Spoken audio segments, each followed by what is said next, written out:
Good morning po mga bossing ko and mga misis na nag-approve sa bossing ko. Pero ito, hindi nyo kailangan approve kay bossing kasi kailangan niya po.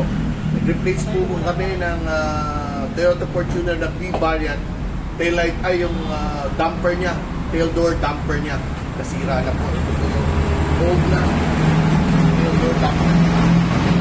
So, pinalitan namin na po ng bago.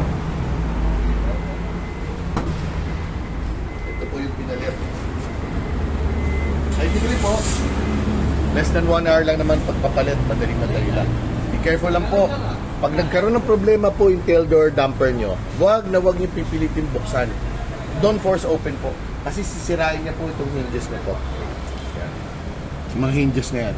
Ngayon, pag nag-pop yan, kasi malambot lang po yung lata, sisirain niya po yan. Ito po yung mga bagong tail door damper. OEM po siya. Yan na po yan. Try to contact me dito po sa number na to. Baliktad. Oh.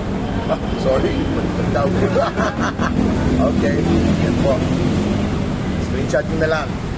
Dito po ako sa may Faro Alto, Bilan, Manila, Philippines. Sa tapat po ng LTO. Dito po sa Aurora Boulevard.